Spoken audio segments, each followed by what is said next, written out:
This video is here to inform you on the differences and similarities between natural and artificial selection and how they relate to evolution in our course curriculum. There's multiple ways natural selection occurs, and the first way is through stabilizing selection and directional selection, otherwise known as microevolution.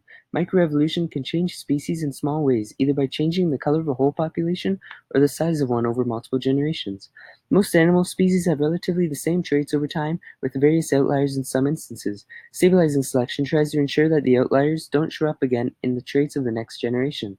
As a result, the most common traits become the norm for each species, and most members of that species will look exactly alike. For example, the evolution of mice is one species that displays stabilizing selection. There are a variety of different colors of mice that have evolved over the years, some color traits surviving throughout generations over others as a result of their usefulness and ability to withstand the changing environments. The most common colors for mice are black, white, and gray, and this changes as a result in the environment they live in. Mice have a lot of predators, which makes certain color traits more beneficial depending on the predator. If they had no predators, there would be no need for the color traits to change and would only change in a result in genetic mutations.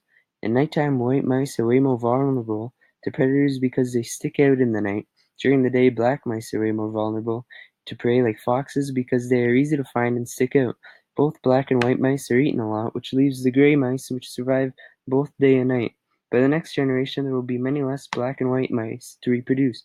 The genes that produce in gray mice will be replicated more than the others, creating many more gray mice in the next generation due to the survival of the fittest concept. Another aspect of microevolution is directional selection, which is when one extreme of a trait survives over others. Rodents, for instance, have traits that make them the size they are today and has been passed on for generations over time.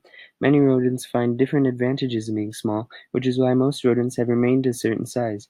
These advantages could be as simple as the ability to hide or the availability of food. But animals of certain sizes do better for different reasons, and populations can change size over time. Another aspect of natural selection is diversifying selection or macroevolution. Macroevolution occurs throughout a long period of time in order for species to evolve and change into a new species. Macroevolution is when a species evolves into a brand new complex species, like the ancestors of apes when they evolved into humans, passing on each new better trait to the next generation, outliving the older generation, creating species by evolution. In order for them to advance and better survive in their environments, diversifying selection focuses on both extremes of a given trait.